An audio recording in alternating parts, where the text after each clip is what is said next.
नमस्कार बच्चों, स्वागत है आप सभी का करियर पथ पर।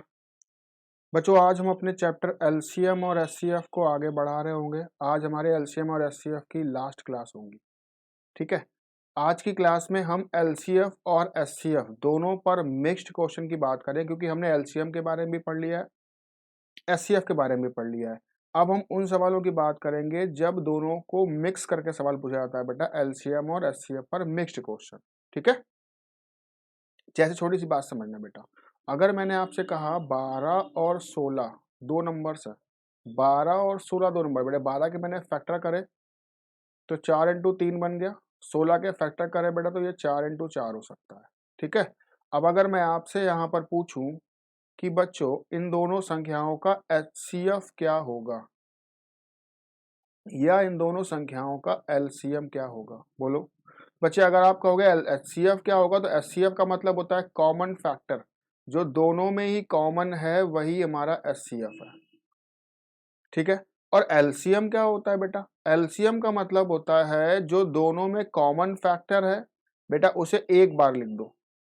एलसीएम का मतलब होता है दोनों में कॉमन फैक्टर को एक बार लिखो, इसके अलावा जो फैक्टर एक्स्ट्रा बच रहे हैं जो कॉमन नहीं है उन्हें भी लिख लो और गुणा करवा दो, तो ये बन जाता है बेटा हमारा, सॉरी यहाँ पे 4 आएगा ना, ये बन जाता है हमारा एलसीएम 48, ठीक है बच्चा लोग।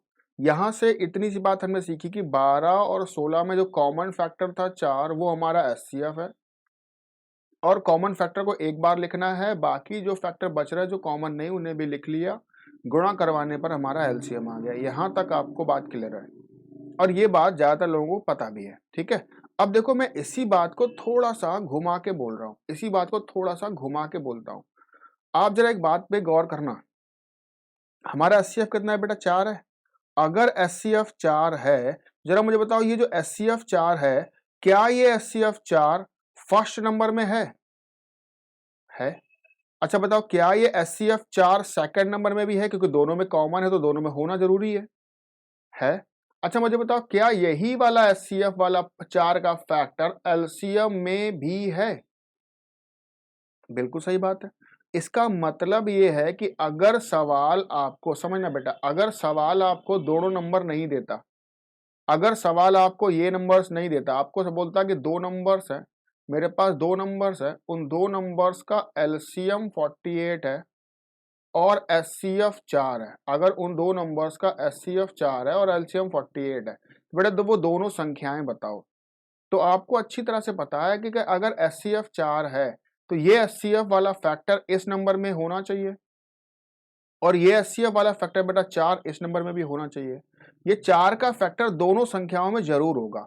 अच्छा ये अलग बात है कि 4 के अलावा कुछ और फैक्टर भी हो सकते हैं, ठीक है, ठीक है। बच्चे फिर आप कह रहे हो कि ये एचसीएफ वाला फैक्टर एलसीएम में भी होता है। अगर ये एचसीएफ वाला फैक्टर एलसीएम में भी है तो 48 में 4 का डिवाइड पूरा पूरा जाएगा। ये बात याद रख लो बेटा कि एचसीएफ का फैक्टर 4 के मल्टीपल से ही एलसीएम बनता है, तो जो एचसीएफ होता है एलसीएम हमेशा एचसीएफ का मल्टीपल होता है, मतलब 48 में 4 का डिवाइड जाएगा। और अगर मैं 4 का फैक्टर अलग कर दूं, मैंने बेटा 48 में 4 का भाग किया तो 4 के फैक्टर आप अलग कर दो तो ये बन जाएगा 12 बार जाएगा। मैं कह सकता हूं इसको, मैं लिख सकता हूं 4 इंटू 12। मैंने क्या किया है, एचसीएफ वाले फैक्टर को अलग कर दिया बेटा 4 को, ठीक है। अब जरा मुझे बताओ 4 आपको हर जगह दिख गया, ये वाला जो 4 था वो एचसीएफ में भी है, एलसीएम में भी है, फर्स्ट नंबर में भी मिल गया, सेकंड नंबर में भी मिल गया, ठीक है।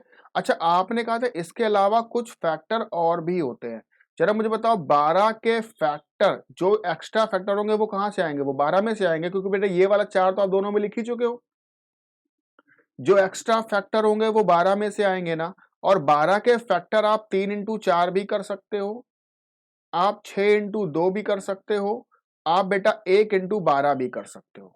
बोलो बच्चा, 12 के फैक्टर आपने कर दिए बेटा 3 इंटू 4, 6 इंटू 2, 1 इंटू 12। अगर इसके साथ 3 और इसके साथ 4 लिख दोगे तो बेटा एक संख्या बन जाएगी 12 और एक संख्या बन जाएगी 16। मतलब अगर आपको एलसीएम पता हो, एचसीएफ पता हो, तो हम नंबर संख्याएं भी निकाल सकते हैं। अभी इसके पहले हमने क्या सीखा था कि मुझे संख्याएं पता है, मैंने एचसीएफ और एलसीएम निकालना सिखाया था। अब उल्टी बात कर रहे हैं, अगर आपको एचसीएफ पता है, अगर आपको एलसीएम पता है, तो मैं संख्याएं भी निकाल सकता हूं। अच्छा, आपने कहा कि सर आपने यहाँ पे 3 और 4 लिख दिया, आपने 6 और 2 नहीं लिखा, 1 और 12 भी नहीं लिखा। बेटे यहाँ पे एक छोटी सी बात पे गौर करना है। एक छोटी सी बात है कि अगर दोनों संख्याओं में 4 का फैक्टर है, कुछ फैक्टर और आएंगे। ये और फैक्टर कहाँ से आते हैं बेटा? एलसीएम में 4 के अलावा जो बचता है यहाँ से फैक्टर्स आते हैं। अब यहाँ के फैक्टर 3 और 4 भी हो सकते हैं, 6 और 2 भी हो सकते हैं, 1 और 12 भी हो सकते हैं। याद रखना बच्चा लोग कि आपको यहाँ पे जो एक्स्ट्रा फैक्टर लिखना है, वो एक्स्ट्रा फैक्टर इस तरीके से लिखना है कि उन फैक्टर्स में कुछ भी कॉमन ना हो। इन्हें हम कहते हैं बेटा को प्राइम नंबर्स। ऐसे नंबर्स जिनमें को प्राइम फैक्टर जिनमें कुछ भी कॉमन ना हो। जैसे आपने देखा बेटा 3 और 4 में कुछ भी कॉमन नहीं मिल रहा था, लेकिन अगर आप देखो तो 6 और 2 में 2 कॉमन मिल जाता है। अगर आपने बेटा यहाँ पे 6 और यहाँ पे 2 लिख दिया, अगर यहाँ 6 और यहाँ 2 लिख दिया, तो जरा मुझे बताओ इनमें से 4 तो कॉमन है, 2 भी कॉमन आ जाएगा, तो एचसीएफ क्या 4 बन जाएगा? बन पाएगा आपका? नहीं बन पाएगा ना। इसलिए हम यहाँ पे 6 और 2 नहीं लिखेंगे बेटा, 6 और 2 नहीं लिखा जाएगा। 1 और 12 लिख सकते हैं, क्योंकि बेटा 1 और 12 में भी कुछ भी कॉमन नहीं है, तो 1 और 12 लिख के भी हम संख्याएं बना सकते हैं। ठीक है, कहने का मतलब बेटा यहाँ पर यह है कि आपको जो एक्स्ट्रा फैक्टर लिखने हैं, एक्स्ट्रा फैक्टर हमेशा वो नंबर्स लिखे जाएंगे जिन फैक्टर्स में कुछ कॉमन ना हो। मतलब 3 और 4 भी लिख सकते हैं, 1 और 12 भी लिख सकते हैं, पर 6 और 2 तो आप किसी भी हाल में लिख नहीं पाओगे, गलत होगा। ठीक है, ओके भाई, इतनी सी बात समझ पाए हो आप कि अगर आपको एलसीएम एचसीएफ दे दिया जाए और 2 नंबर्स निकालने को बोल दिए जाएं, तो बच्चे हम 2 नंबर्स निकाल सकते हैं, क्योंकि ये जो एचसीएफ वाला पार्ट होता है वो फर्स्ट में भी होगा, सेकंड में भी होगा, एलसीएम में भी होगा। तो एलसीएम में हम 4 का फैक्टर अलग करेंगे, जो एक्स्ट्रा बनेगा उसके फैक्टर करवा देंगे, और ऐसे फैक्टर कराएंगे जिनमें कुछ भी कॉमन ना हो। वो फैक्टर आप यहां लिख दोगे और आपके आंसर्स बन चुके होंगे। ओके बच्चा लोग, ठीक है, इन्हीं सारी बातों पर हम आगे बढ़ रहे हैं और आगे आने वाले सवाल इन्हीं बातों पर बेस्ड है। पहला क्वेश्चन आपकी स्क्रीन पर लिखा हुआ है बेटा, अगर गौर से देखा जाए, यहां लिखा है दो संख्याओं का लासा, लासा मतलब एलसीएम 225 है, मासा मासा 5 है। आपको सवाल ने एलसीएम बोला है बेटा 225, एचसीएफ आपको दिया हुआ है, एचसीएफ आपको दिया हुआ है 5। ठीक है, जिसमें से एक संख्या आपको दी है 25, दूसरी संख्या आपको निकालनी है। बोलो बच्चा लोग, है ना। अब जरा छोटी सी बात पे समझो, अगर बेटा मुझे बताओ एचसीएफ 5 है, अगर एचसीएफ 5 है तो ये 5 का फैक्टर इसमें भी होगा और इस वाली संख्या में भी होना चाहिए। ठीक है, ठीक है, और यही 5 का फैक्टर 225 में भी होगा। बेटा अगर मैं 225 में 5 का डिवाइड करता हूं, 225 में 5 का डिवाइड करने पर ये 45 टाइम्स जाएगा, है ना। इसका मतलब ये जो 5 का फैक्टर था ना एचसीएफ वाला, तो ये एचसीएफ 5 का फैक्टर सभी संख्याओं में मिल गया मेरे को। फर्स्ट नंबर में भी है, सेकंड नंबर में भी है और एलसीएम में भी है। ठीक है, एक्स्ट्रा फैक्टर कहां से आएंगे? एक्स्ट्रा फैक्टर बेटा 45 में से आएंगे। 45 के फैक्टर कर दो बेटा, 45 के फैक्टर 5 इंटू 9 भी कर सकते हो, 15 इंटू 3 भी कर सकते हो, ठीक है, और 45 इंटू 1 भी कर सकते हो। बिल्कुल सही बात है, ठीक है। अब लेकिन एक बात पे गौर करो, सवाल ने आपको फर्स्ट नंबर दिया हुआ है 25, जिसमें से एक फैक्टर 5 है। अगर एक फैक्टर 5 है तो अगला फैक्टर भी 5 ही होगा, क्योंकि बेटा दोनों का गुणा करने पे 25 आना चाहिए। आप मुझे बताओ, एक फैक्टर अगला जो है वो 5 है और अगला फैक्टर बेटा इनमें से लेना है। मुझे बताओ इनमें तीनों में से 5 का फैक्टर कहां दिख रहा है आपको? फर्स्ट वाले में से दिख रहा है। अगर एक के साथ 5 आया है तो अगले के साथ बेटा क्या आएगा बताओ? 9 आ जाएगा। एक के साथ 5 का फैक्टर आ गया, अगले के साथ 9 आ जाएगा बेटा, तो दूसरा नंबर बन जाएगा 9 पंचे 45। इसका मतलब ऑप्शन सी हमारा सही उत्तर होगा। अच्छा एक बात पे और गौर कर लो, 15 और 3 तो किसी भी हाल में लिखे नहीं जा सकते, क्योंकि बेटा 15 और 3 में 3 कॉमन आ जाता है। हाँ 45 और 1 लिख सकते थे, पर 45 और 1 नहीं लिख पाए क्योंकि आपको यहां पे कंपलसरी हो गया था 5 का फैक्टर लिखना, इसलिए मैंने बेटा 5 और 9 वाले फैक्टर को लिखा है। ओके भाई, बात आ गई है आपको समझ? देखो उसी एक कॉन्सेप्ट जो अभी हमने सीखा है कि अगर आपको एचसीएफ एलसीएम पता है तो दोनों नंबर कैसे निकाल सकते हो, जिसमें से आपको एक संख्या दी थी दूसरी संख्या निकालनी थी, उसी कॉन्सेप्ट पर हम आगे बढ़े और उसी तरह से हमने सारे इन सवालों को लगाया भी है। नेक्स्ट क्वेश्चन पे चल रहे हैं, समझने की कोशिश करना। देखो भाई चलो, एलसीएम 864 है, एचसीएफ 144 है। एलसीएम बेटा आपको दिया है 864 और एचसीएफ आपको दिया है 144। इनमें से एक संख्या, फर्स्ट संख्या जो है वो 288 है, तो बेटा सेकंड संख्या क्या होगी ये पता लगाओ।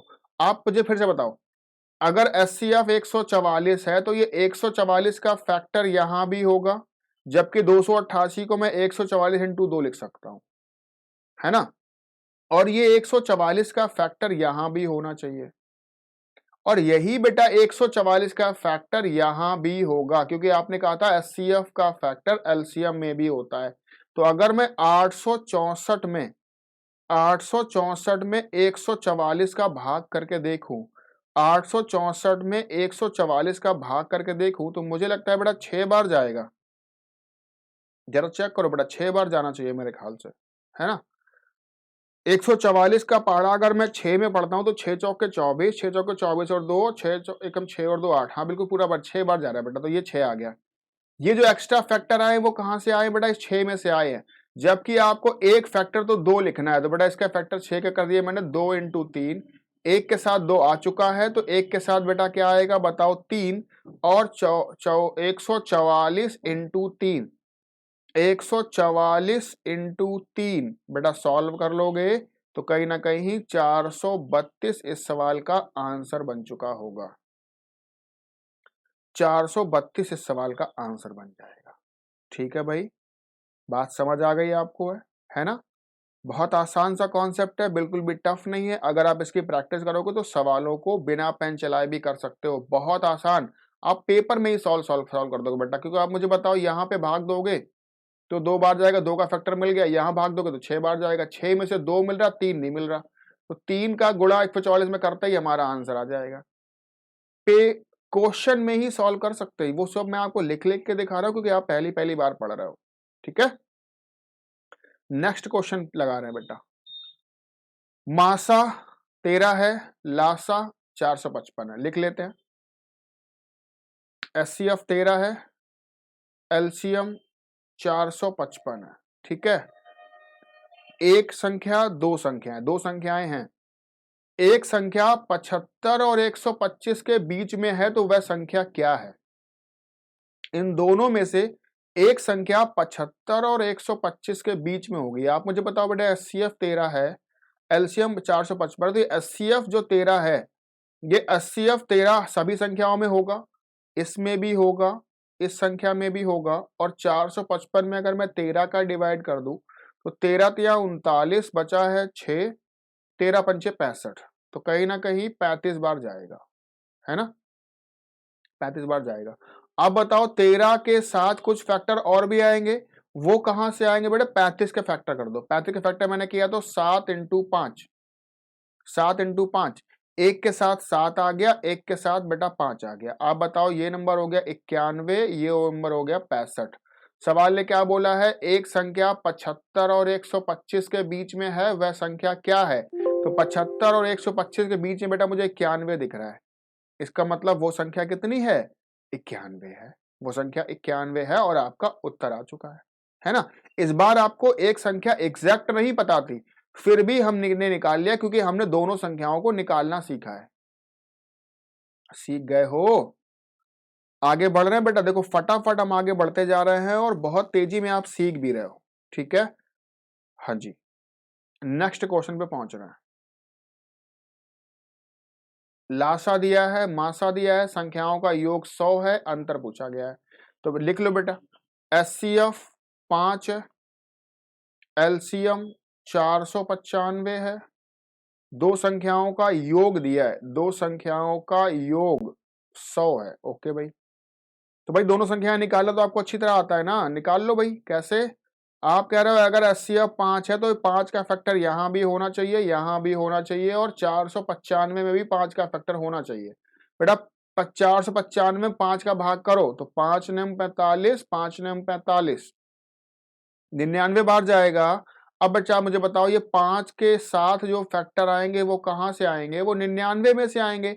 99 के फैक्टर करो तो मैं कह सकता हूं 11 इंटू 9 हो जाएगा, या 33 इंटू 3 भी हो जाएगा, या बेटा 99 इंटू 1 भी हो जाएगा। पर कौन सा फैक्टर लिखना है ये काम की बात है ना। आप मुझे बताओ क्या 33 और 3 लिख सकते हो आप? क्योंकि इनमें से 3 कॉमन आ रहा तो ये तो लिख ही नहीं सकते हो बेटा। जिन नंबरों में जिन फैक्टर में कुछ भी कॉमन हो वो फैक्टर कतई लिखे नहीं जाएंगे। अब बन गया 11 और 9 और 99 और 1। अब एक बात पे गौर करो, अगर मैं यहाँ पे 99 और यहाँ 1 लिख देता हूं तो यहां से जो संख्या आएगी और यहां से जो संख्या आएगी, क्या उन दोनों का योग 100 हो पाएगा? सवाल ने आपको बीच में एक और बात बोली है बेटा, दोनों का योग 100 होना चाहिए। क्या उन संख्याओं का योग 100 हो पाएगा? नहीं हो पाएगा ना। इसका मतलब आपको यहाँ पे संख्या 99 और 1 नहीं लिखनी है, 99 और 1 का फैक्टर आपको यहाँ नहीं लिखना है, क्योंकि संख्याओं का योग भी 100 होना चाहिए। इसका मतलब आपको ये वाला फैक्टर लिखना है बेटा। 1 के साथ लिखो 11, 1 के साथ लिखो 9। बेटा ये संख्या हो गई 55 और ये संख्या हो गई 45। सवाल ने कहा है दोनों का अंतर बताओ, तो बेटा आंसर क्या बन गया? 10 इस सवाल का उत्तर है। एक ही कॉन्सेप्ट है बेटा, सारे सवाल लग रहे हैं, एक ही कॉन्सेप्ट है, सारे सवाल लग रहे हैं, गौर से चेक करो। समझ पाए हो मासूमों? Next question. 29 से बड़ी दो संख्याओं का मासा 29 है, लासा 4147 है, उन संख्याओं का योग ज्ञात करो। आप बताओ बेटे, फर्स्ट और सेकंड दो संख्याएं हैं। अब सवाल ने बोला हुआ है कि मासा 29 है, लिख लो बेटा, सॉरी एलसीएम लिख लेते हैं पहले, 4147 और एचसीएफ 29 है। तो आप मुझे बताओ ये 29 का फैक्टर यहां भी होगा और यहां भी होगा, होगा? कुछ एक्स्ट्रा फैक्टर और होंगे। अच्छा वो एक्स्ट्रा फैक्टर कहां से आएंगे बेटा? वो एक्स्ट्रा फैक्टर कहां से आएंगे बताओ? क्योंकि आपको पता है एचसीएफ का फैक्टर एलसीएम में भी होना चाहिए। इसका मतलब बेटा ये 29 का फैक्टर यहां भी होगा। 29 का भाग कर लेते हैं, 29 का डिवाइड अगर मैं करूंगा 29 से कम 29 तो कहीं ना कहीं बेटा ये बनेगा 12, 124, लगभग 4 बार जाएगा, क्योंकि 29 3 होता है, 30 के आसपास होता है ना।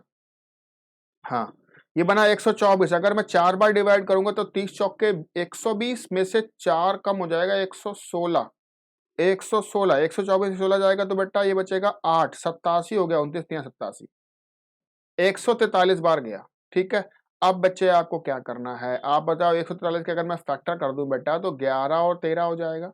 एक के साथ लिखो 11, एक के साथ लिखो 13। तो बेटा एक संख्या हो गई, गुणा कर लो। क्या पूछा गया? उन संख्याओं का योग बताओ। बेटा उन संख्याओं का योग निकालो। अच्छा योग कैसे निकालोगे? आप बताओ को गुणा करके भी योग कर सकते हो। आप पहले संख्याएं निकाल लो बाद में जोड़ लो, वरना आप ऐसे भी जोड़ सकते हो। बेटा दो संख्याओं का योग पूछा गया है ना, तो 29 इंटू 11 और 29 इंटू 13 इन दोनों को जोड़ना है। तो आप क्या करो, दोनों में से 29 कॉमन ले लो, अंदर क्या बच गया? 11 इंटू 13, तो कहीं ना कहीं अंदर आ गया बेटा 24, तो 29 इंटू 24, यही आप यहां से सवालों के जवाब लगा सकते हो। 720 में से 24 कम कर दो, है ना, सॉरी 720 में से कितना कम कर दे, क्योंकि ये देखो 30 माइनस 1 है, अगर देखा जाए तो 29 कहीं ना कहीं 30 माइनस 1 है। बोलो है ना बच्चा? आप मुझे बताओ अगर मैं 24 का गुणा 30 में करूंगा तो ये 720 आ जाएगा, और माइनस में 24 आ जाएगा। 720 में से 24 घटाओगे तो कहीं ना कहीं 696 आ जाएगा। आपको ये कला भी सीखनी है। देखो ऐसा नहीं कि पहले आप यहाँ 11 गुणा करो फिर 13 गुणा करो फिर जोड़ के आंसर बताओ। आपको बेटा जोड़ना ही है तो कॉमन ले लो जो कॉमन वाला है, बाकी को जोड़ के गुणा करवा लो। और 24 का गुणा 29 में करना, तो 29 तो 30 के आसपास है ना, इसको 30 माइनस 1 लिख के फटाफट गुणा करवा दो, आपका उत्तर आ जाएगा बेटा 696। समझ पाए हो? नेक्स्ट क्वेश्चन पे बढ़ रहे हैं, नहीं समझ पाए तो दोबारा देख लेना।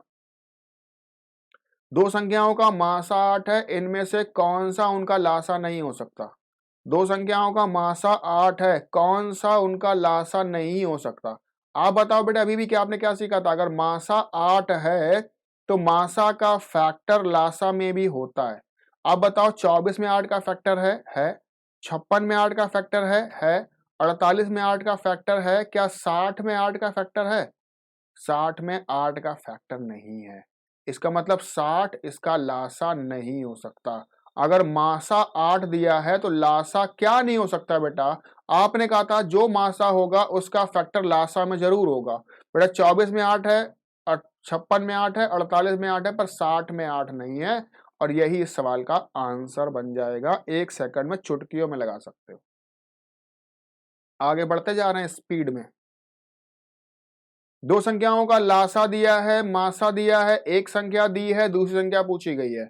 बच्चे फिर से कहानी वही है, बताओ, आप मुझे बताओ, अगर मैं दो संख्याएं लिखना चाहूं तो दो संख्याएं लिखने पर एक संख्या हो गई 16, सॉरी 128 दी है, मैं एक संख्या 128 दी है, पर आपको पता है अगर एचसीएफ 16 है तो 16 यहां भी होगा और 16 यहां भी होगा।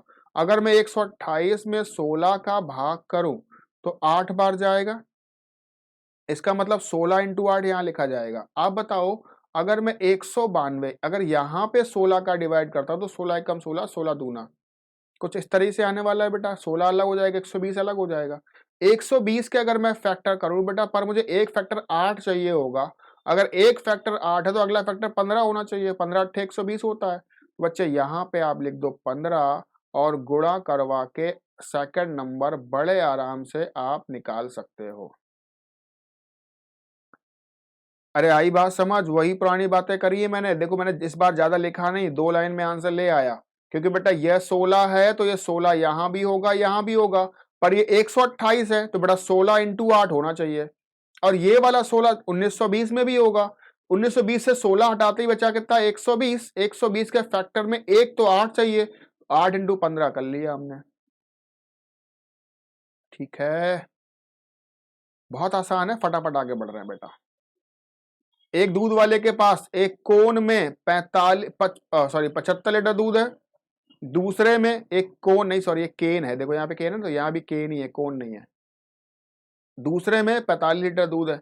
उसके पात्र की अधिकतम क्षमता क्या होगी जिससे दोनों केनों के दूध को माप सके? मतलब एक ऐसा लीटर या ऐसा मात्रा बताओ जो इसको भी माप दे, 75 को भी और 45 को भी माप दे। मतलब एक ऐसा नंबर बताओ जो 75 और 45 दोनों को काट दे, और ऐसा नंबर जो 75 45 दोनों को काटता है उसे ही हम क्या कहते हैं बताओ? एचसीएफ कहते हैं। बेटा 75 और 45 का ले लो, डिफरेंस कितना आया? 30। 30 से तो कटेगा नहीं बेटा, 30 का कर दो फैक्टर 15। 15 हमारे ऑप्शन में भी है और यही हमारा आंसर भी है। आपको क्या करना था? 75 और 45 का एचसीएफ निकालना था। एचसीएफ निकालना मैं आपको पिछले क्लास में सिखा चुका हूं। अगर आपने पिछली क्लास नहीं देखी है तो पहले उसे देखें। 4 घंटियां 5, 6, 8, 9 सेकंड के अंतराल पे बजती हैं। सभी घंटियां किसी समय एक साथ बजती हैं, वे पुनः एक साथ कितने समय के बाद बजेंगी? बेटा एक बात पे गौर करना, इस एग्जाम्पल को बाद में देखेंगे, पहले छोटी सी बात समझो। मान लो एक घंटी है, वो हर 2 सेकंड में बजती है, ठीक है। इसका मतलब वैसे मान लो घंटी यहां पर बजाई गई है तो जैसे ही 2 सेकंड होंगे फिर बजेगी, फिर 2 सेकंड होंगे तो फिर बजेगी, फिर 2 सेकंड बजेगी और फिर 2 सेकंड में बजेगी। बोलो बच्चा, हर 2-2 सेकंड में ये घंटी बजती जाएगी। हर 2-2 सेकंड में ये घंटी बजती जाएगी। अच्छा बताना, अगर मैंने कहा है बेटा ये घंटी जो है हर 3-3 सेकंड में बज रही है, आप बताओ जैसे ही 3 सेकंड होगा घंटी बजेगी, और फिर जैसे ही 3 सेकंड होगा फिर घंटी बजेगी। आप बताओ फिर 3 सेकंड होगा तो फिर घंटी बजेगी और फिर 3 सेकंड में घंटी बजेगी। आप जरा मुझे बताओ, ये 3 सेकंड और ये 3 सेकंड, मुझे बताओ यहाँ पे 6 सेकंड पूरे हुए और यहाँ पे इसके भी 6 सेकंड पूरे हुए, तो यहाँ पे घंटी बजी है, यहाँ पे ऊपर वाली घंटी भी बजी है और नीचे वाली घंटी भी बजी है। मतलब छठवें सेकंड में पहली वाली घंटी भी बजती है, दूसरी वाली घंटी भी बजती है। मतलब ये जो टाइम है, इस टाइम पर दोबारा फिर से एक साथ बजेंगी। यहां पे एक साथ बजाई गई थी, यहां पे एक साथ बजाई गई थी, उसके बाद फिर से यहां पर एक साथ बज गई। बेटा कितने टाइम के बाद? 6 सेकंड के बाद। और 6 क्या है? 6 एक ऐसा नंबर है जो 2 के पहाड़े में भी आगे पड़ेगा बीच में, और 3 के पहाड़े में भी आगे बीच में पड़ेगा। और ऐसे नंबर जो दोनों के पहाड़े में पड़ते हैं उसे हम लोग क्या कहते हैं? एलसीएम कहते हैं। मतलब अगर आपको कभी इस तरह का सवाल मिल जाए कि 1 घंटे 2 सेकंड में, 1 घंटे 3 सेकंड में बज रही, बताओ दोबारा कितने टाइम बाद एक साथ बजेंगी, तो बेटा जो उनका एलसीएम होगा उतने ही टाइम बाद दोबारा एक साथ बजेंगी। ठीक है। और यहां देखो बेटा 4 घंटियां हैं बेटा, 5, 6, 8, 9, इतने इतने टाइम पे बज रही हैं। तो आप सिंपली क्या करो बेटा, इनका एलसीएम निकालो। एलसीएम निकालने के लिए 6 और 9 मुझे 3 से कटते दिख रहे, तो मैंने 3 से काट दिया बेटा, 2 बार 3 बार, जिससे काटा उसको लिख दिया। 2 कट गया तो 2 8 के पहाड़े में आ जाता है, बाकी को लिख लो बेटा 3, 5, 8, 3 गुणा करवा दो। 8 पंचे 40 तिया 120, 120 तिया 360, 360 सेकंड बाद घंटियां एक साथ बजेंगी। और 360 सेकंड को हम लोग क्या कहते हैं? 6 मिनट। 6 मिनट बाद घंटियां एक साथ बजेंगी। ऑप्शन ए इस सवाल का सही उत्तर है। याद रखना, यहां पे जो एलसीएम आता है इन घंटियों के टाइम का, घंटियों के टाइम का जो एलसीएम लेते हो इतने समय बाद, ये क्या आता है बेटा? ये समय का अंतराल आता है। ये समय का अंतराल आता है, इतने टाइम के बाद घंटियां फिर से एक साथ बजेंगी। बेसिकली ये कहना चाहता है। पर याद रखना, कई बार सवाल आपसे अंतराल नहीं पूछता है, कई बार सवाल आपसे ये पूछता है बताओ घंटियां कितनी बार बजी हैं, है ना? तो उन उन सवालों पर ध्यान रखना। यहां पर जो टाइम आएगा वो समय का अंतर आएगा, इतने टाइम बाद फिर से एक साथ बजेंगी। ओके भाई, अगर वैसा क्वेश्चन मिलेगा तो सॉल्व करेंगे। अभी 4 घंटियां हैं, 30 मिनट, 1 घंटा। अच्छा, 1 घंटा को मैं 60 मिनट बोल सकता हूं। 1.5 घंटा को मैं 90 मिनट बोल सकता हूं, है ना? 1 घंटा 45 मिनट, 1 घंटा 45 मिनट को मैं 105 मिनट बोल सकता हूं, है ना? तो बेटा 30, 60, 90, 105 का तुम्हें एलसीएम निकालना है। एलसीएम निकालना तो भाई निकालते जाओ। आप बताओ, अगर मैं 30 सबको 15 से काट दूं, बस को सबको 15 काट दो, 15 दूना 30, 15 चौके 60, या आप मुझे तो 30 तो कटेगा ही नहीं, क्योंकि 30 तो 30 60 के 30 के पहाड़े में 60 आता है। 15 से इन तीनों काटो, 15 चौके 60 और 15 छक्का 90 और 15 सत्ते 105, जिससे काटा उसे लिख लिया। इन दोनों को 2 के पहाड़े से काट दो बेटा, तो 2 बार और 3 बार, जिससे काटा उसे लिखो। और बाकी सारे लिख लो, 2 3 7 भी लिख लो बेटा, 2 3 और 7। एलसीएम निकालना मैं आपको सिखा चुका हूं। ये 4 है, 15 चौके 60, 60 तिया 180, 180 सत्ते 180 इंटू में 7। अच्छा, ऐसा कर सकते हो, ये क्या आएगा? ये मिनट आएगा ना, ये मिनट आएगा ना, इसको बना लो घंटे। घंटे का बनाने का मतलब 60 का भाग किया, 60 का भाग बेटा यहाँ 3 बार जाएगा, यहाँ 3 बार जाएगा, गुणा करने पर ये आ जाएगा 21 घंटे। आप बताओ 12 बजे एक साथ बजी है, अगर 12 बजे एक साथ बजी होंगी, दोपहर में 12 बजे एक साथ बजी है, 21 घंटे बाद फिर से एक साथ बजेंगी। 21 घंटे के बाद फिर से एक साथ बजेंगी। तो बच्चे 21 घंटे आप जोड़ लो दोपहर के 12 से, दोपहर के 12 से रात के 12, कितने घंटे हुए? 12 घंटे हुए। 9 घंटे और जोड़ो, 12 के बाद 9 घंटे का मतलब है 9 बजे सुबह आना चाहिए। पर बेटा यहाँ तो पीएम लिखा है, देख लो कुछ गड़बड़ी तो नहीं हो रही है, गड़बड़ी तो नहीं हो रही है। एलसीएम तो हमारा ठीक ही आ रहा है मेरे ख्याल से।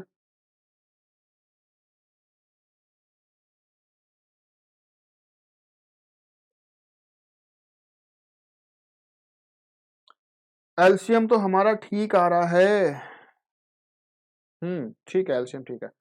अब बस यहाँ से 21 घंटे जोड़ लेना, क्योंकि हमारा आंसर 9 AM आ रहा है, जबकि इन लोगों का 9 PM ऑप्शन में दिया हुआ है। आप देख लेना एक बार कि आंसर सही है कि गलत है, फिर उसके बाद मुझे एक बार इन्फॉर्म कर देना, ठीक है? हम्म दो संख्याओं का गुणनफल 2160 है, उनका मासा 12 है, तो इस तरह की संख्या के कितने संभावित जोड़े हो सकते हैं? अब देखो, इस तरह का सवाल भी कई बार बनता है, संभावित जोड़े कितने? तो बच्चे आप मुझे बताओ, एचसीएफ 12 है, गुणनफल, अच्छा दो संख्याओं गुणनफल, ठीक है, 21 60 है। जबकि एक बात आपको अच्छी तरह से पता है बेटा कि दो संख्याएं जो मानी जाती हैं उसमें जो फैक्टर होता है एचसीएफ, अभी अभी आपने कहा था एचसीएफ का फैक्टर दोनों संख्याओं में होता है, तो 12 यहां भी होगा और 12 यहां भी होगा। 12 के अलावा कुछ फैक्टर और भी होंगे। ये फैक्टर कहां से आते हैं बेटा? ये फैक्टर एलसीएम में से आते हैं। आप बताओ क्या आपको एलसीएम दिया है? नहीं दिया है, तो कोई बात नहीं बेटा, यहां पे जो फैक्टर आ रहा है मैंने उनको एक्स और वाई मान लिया, एक्स और वाई मान लिया। इसका मतलब ये जो पहली संख्या है वो 12x हो गई और दूसरी वाली संख्या जो है बेटा वो 12y हो गई, कह सकते हो। अब सवाल कह रहा है दोनों का गुणनफल, दोनों का गुणनफल का मतलब है 12x इंटू 12y, इसका मान तुम्हें दिया है बेटा 2160। अब अगर मैं 12 के पहाड़े से यहां काटना शुरू करूं तो बेटा 12 के पहाड़े से 12 एक कम 12 बचा 9, 12 अट्ठे 96 और ये 180 चला गया। अगर मैं 12 के पहाड़े से 180 को काटूंगा तो ये 15 बार कटेगा। बच्चे कहीं ना कहीं x इंटू वाई का मान 15 आ गया, x इंटू वाई का मान 15 आ गया। अब बताओ x इंटू वाई का मान अगर 15 है तो 15 के x और y का गुणा करने से 15 आया है ना, तो हम क्या करेंगे ऐसे नंबरों को लिखेंगे जिनको गुणा करने से 15 आता है।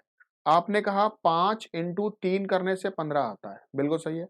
1 इंटू 15 करने से भी 15 आता है, सही जवाब है। आपको यहां पे x और y के मान चाहिए, तो x और y का मान 5 और 3 भी हो सकता है क्योंकि इनमें कुछ भी कॉमन तो है नहीं। 1 और 15 भी हो सकता है क्योंकि इनमें कुछ भी कॉमन नहीं। मैंने आपसे कहा था जो जिसमें कुछ भी कॉमन नहीं होगा वही लिया जाएगा। 5 3 में कुछ भी कॉमन नहीं, 1 और 15 में कुछ भी कॉमन नहीं, मतलब ये भी लिया जा सकता है, ये भी लिया जा सकता है। सवाल ने कहा कितने संभावित जोड़े हो सकते हैं, तो एक तो जोड़ा यहां से बन सकता है, एक जोड़ा यहां से बन सकता है। मैं कहूंगा 2 संभावित जोड़े हैं। फिर समझ लो एचसीएफ 12 है तो दोनों में 12 12 होगा। एक्स्ट्रा फैक्टर को मैंने एक्स और वाई मान लिया बेटा, ये 12x 12y हो गए। इन दोनों का गुणा करने पर 2160 आया, मैंने काट दिया तो x इंटू वाई 15 आ गया। 15 को फैक्टर करो तो 5 और 3 1 और 15। अब आपको वो फैक्टर लेने हैं जिनमें कुछ भी कॉमन ना हो, तो 5 और 3 में कुछ कॉमन नहीं है, 1 और 15 में भी कुछ कॉमन नहीं है। हम दोनों ले सकते हैं, दोनों को लेने से दो दो संख्याएं निकल आएंगी। इसका मतलब इसको लेने से भी एक जोड़ा निकलेगा संख्याओं का, इसको लेने से भी एक संख्याओं का जोड़ा निकलेगा। और सवाल लेगा कितने जोड़े बन सकते हैं, तो हम कहेंगे 2 जोड़े बन सकते हैं। वेरी गुड, आगे बढ़ रहे हैं।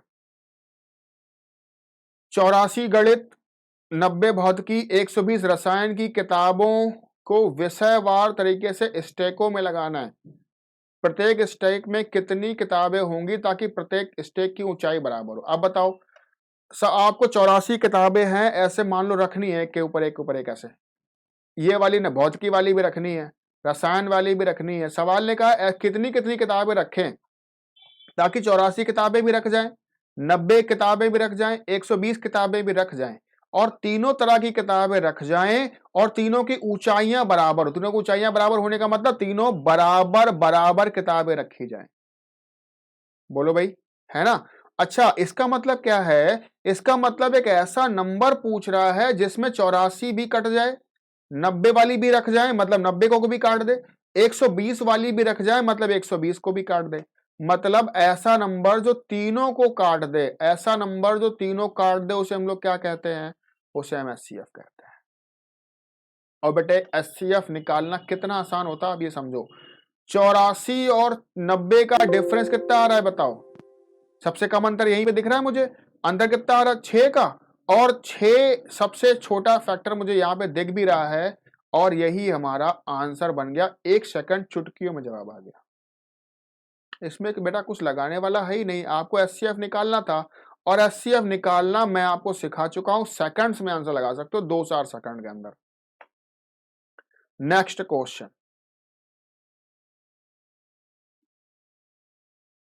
3 चौराहों पर ट्रैफिक लाइटें लगी हैं बेटा, 24 सेकंड, 36 सेकंड, 54 सेकंड में बदल जाती हैं। वे एक साथ 10:15 पे बदली थी, बताओ कितने देर बाद फिर से एक साथ बदलेंगे। बेटा घंटियों वाला सवाल पढ़ा था ना बेटा, वैसा ही ये वाला भी है।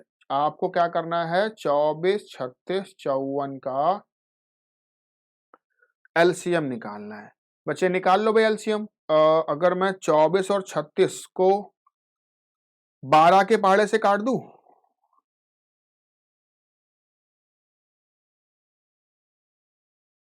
12 दूनी 24, 12 तिया 36, तो 12 के पहाड़े से काट दो।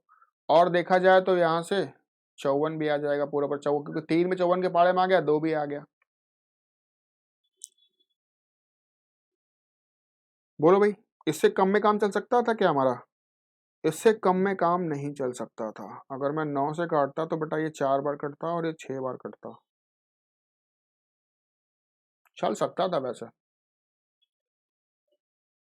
सुनना, अगर मैं 36 को 9 से काटूं तो ये 4 बार कटेगा, और 9 से 54 काटने पर ये 6 बार कटेगा। 4 24 के पहाड़े में भी आ गया, 6 भी आ गया, तो कहीं ना कहीं 24 इंटू 9,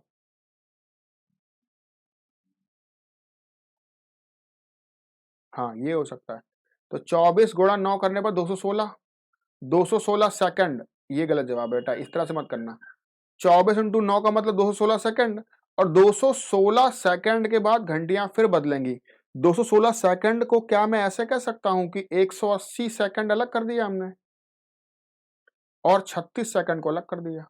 तो मैं कह सकता हूं 3 मिनट और 36 सेकंड के बाद घंटी वो ट्रैफिक लाइट एक साथ जलेंगी। 10-15 पे जली थी, तो 10-18-36, 10-18-36 पे फिर से एक साथ जलेंगी। आपका उत्तर आ गया। ठीक है, नेक्स्ट क्वेश्चन।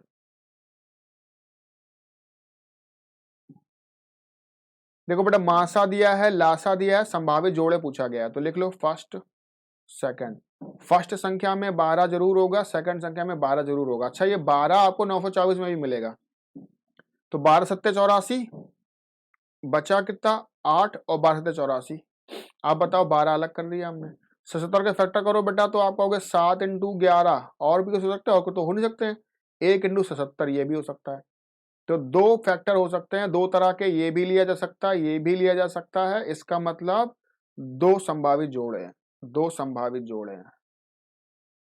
पढ़ चुके हो बच्चों सब ये सारी बातें आप पहले से ही, है ना? वही सारे सवालों को हम दोबारा दोबारा लगा रहे हैं। आगे बढ़ते जा रहे हैं नेक्स्ट सवाल की ओर। 2 संख्याओं का मासा इतना है और गुणनफल भी दिया है। ओके, संख्याओं के संभावित जोड़े। तो बेटा मुझे बताओ, फर्स्ट संख्या सेकंड संख्या में 15 का फैक्टर तो जरूर होगा।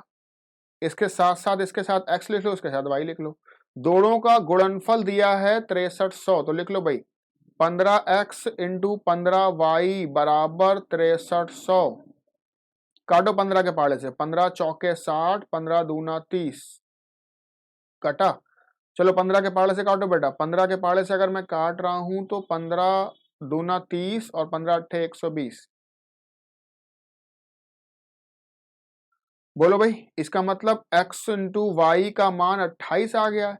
और अगर मैं 28 के फैक्टर करूं तो 28 के फैक्टर बेटा 7 इंटू 4 हो सकते हैं, 14 इंटू 2 हो सकता है, या 28 इंटू 1 हो सकता है। बोलो भाई, हो सकते हैं ये वाले। पर आपको x और y के वो मान लेने हैं जिन मानों में कुछ भी कॉमन ना हो। जैसे 7 और 4 में कोई फैक्टर कुछ भी कॉमन नहीं है, 28 और 1 में कुछ कॉमन नहीं है। लेकिन अगर गौर से देखा जाए बेटा, 14 और 2 में 2 कॉमन मिलेगा, तो ये वाला फैक्टर नहीं लेना है। तो बेटा संभावित जोड़े कितने बने? 3 नहीं बने, संभावित जोड़े अभी भी 2 हैं। संभावित जोड़े 2 हैं। आपको x और y के ऐसे मान लेने हैं जिनमें कुछ भी कॉमन ना हो। आगे बढ़ो। मासा 8, गुणनफल 1280, लिख लो बेटा। संख्याओं का लासा, अच्छा लासा पूछा गया है, बताओ बच्चा। फर्स्ट सेकंड, यहां भी 8 होगा, यहां भी 8 होगा, यहां x और y मान लो। अच्छा बताओ, अगर मैं इसका लासा लिखूं, अगर मैं इसका एलसीएम लिखना चाहूं, तो एलसीएम का मतलब क्या ये नहीं होगा x इंटू वाई इंटू 8, मतलब ये 8 वाला फैक्टर भी यहाँ पे आएगा, जो एक्स्ट्रा फैक्टर है वो भी यहाँ पे आ जाएंगे, तो यही होगा ना इसका लासा। आप बताओ, इन दोनों का गुणनफल आपको दिया है 8x इंटू 8y बराबर 1280, 8 64 दूना 128 होता है बेटा, तो x इंटू वाई का मान 20 आ गया। और अगर ये x इंटू वाई का मान मैं यहां रख दूं तो 20 इंटू 8 160 हमारा एलसीएम आ गया। बोलो बच्चा लोग, है ना। अब तो आपकी 2-3 क्लासेस एलसीएम एचसीएफ की हो चुकी हैं, आप काफी बातें सीख चुके होगे, सब फटाफट आगे बढ़ रहे हैं। अच्छा, ये 15 मीटर 17 सेंटीमीटर लंबाई का है, 9 मीटर 2 सेंटीमीटर चौड़ाई का एक फर्श है। बिछाने के लिए कम से कम कितनी वर्गाकार टाइलों की जरूरत पड़ेगी? कितनी कम से कम वर्गाकार टाइलों की जरूरत पड़ेगी? तो बच्चा आप एक काम कर लो, पहले तो ये 15 मीटर 17 सेंटीमीटर है ना, इसको आप 1517 लिख लो और पूरा पूरा सेंटीमीटर में बन गया। ये 9 मीटर 2 सेंटीमीटर है, इसको लिख लो 902 सेंटीमीटर। ठीक है, ये लंबाई और ये चौड़ाई का एक बरामदा है, इसमें टाइल लगानी है, टाइल। सवाल ने कहा है कितनी टाइल लगेंगी, जबकि टाइल वर्गाकार है। याद रख लो एक बात, आप मुझे बताओ टाइल का साइज क्या होगा? टाइल का साइज तो दिया नहीं है, टाइल का साइज तो दिया नहीं है बेटा। तो टाइल का अगर आपको साइज नहीं दिया तो जरा एक बात पे बताओ, जो टाइल होगा वो टाइल का एक साइज ऐसा होगा जो इस लंबाई को भी पूरा भर देगा, चौड़ाई को भी पूरा भर देगा, है ना। इसका मतलब एक ऐसा साइज होगा जो 1517 को भी डिवाइड कर देगा, 902 को भी डिवाइड कर देगा। बेटा 1517 को डिवाइड कर दे, 902 को डिवाइड कर दे, इसका मतलब क्या निकालना है? एचसीएफ निकालना है। और जो एचसीएफ होगा वो क्या होगा? टाइल का साइज, टाइल की लंबाई। बेटे टाइल की लंबाई निकालने के दोनों का एचसीएफ निकालो, और दोनों का एचसीएफ निकालना मैंने आपको सिखाया हुआ है। 17 में से 2 गया तो 15, और 15 में से 9 गए तो 6, 615। अब 615 का डिवाइड ना इसमें जाएगा बेटा, ना या इसमें जाएगा, तो आप इसके करवा दो फैक्टर। मैं यहां पे लिख देता हूं बेटा कितना,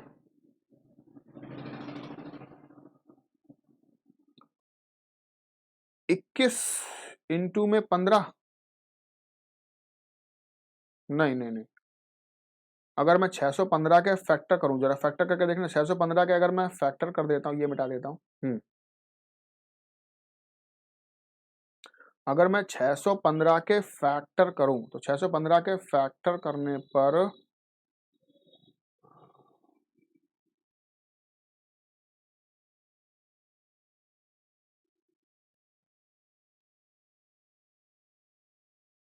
15 से ही काट लेते हैं बेटा, 15 चौके 60 और बचा एक, तो 15 एकम 15, 41 और ये 15, यही हो गया ना फैक्टर, 41 और 15। हाँ ठीक है, यही फैक्टर है। ठीक है बच्चा, इसका मतलब आप बताओ कि अब इनका एचसीएफ या तो 15 होगा, 41 होगा, पर 15 का डिवाइड तो वही जाएगा जिसमें आखिरी में 5 हो। इन दोनों में 5 तो है नहीं आखिरी में, इसका मतलब ये एचसीएफ नहीं है। एचसीएफ क्या होगा बेटा? 41। 41 का डिवाइड यहां भी जाएगा, 41 का डिवाइड यहां भी जाएगा। ठीक है, तो ये क्या आया? 41 जो आएगा ये क्या आएगा? ये टाइल का साइज आ जाएगा, टाइल की लंबाई, टाइल की लंबाई और टाइल की चौड़ाई। अगर आपको निकालना है बेटा नंबर ऑफ टाइल्स, तो इसका लिए एक फॉर्मूला लिख लो आप। नंबर ऑफ टाइल्स के लिए फॉर्मूला होता है बरामदे का क्षेत्रफल, मतलब बरामदे की लंबाई और बरामदे की चौड़ाई बटे में टाइल की लंबाई इंटू टाइल की चौड़ाई। ठीक है, ये जो लंबाई चौड़ाई आपने लिखा है ये किसका लिखा है? ये टाइल का लिखा है। और ऊपर जो लिखा है लंबाई गुणा चौड़ाई, ये किसका लिखा है बेटा? ये बरामदे का लिखा है। तो लिख लो 1517, 1517 इंटू 902 बटे में आ जाएगा 41 लंबाई और 41 ही चौड़ाई, क्योंकि वर्गाकार टाइल सवाल ने बोला है। ठीक है, अब बेटा 41 के पहाड़े से काटा पीटी कर डालो और आंसर बताओ, है ना। ये होमवर्क है, आपको आंसर मेरे व्हाट्सएप नंबर पे भेजना है। ठीक है, अपना नाम भेजना है, बैच भेजना है और इसका आंसर बताना है व्हाट्सएप नंबर पे। ठीक है बच्चा, आज के लिए इतना ही है। धन्यवाद है आप सभी का मेरा साथ देने के लिए। हम जल्दी ही मिलेंगे नेक्स्ट क्लास में। ठीक है, ओके।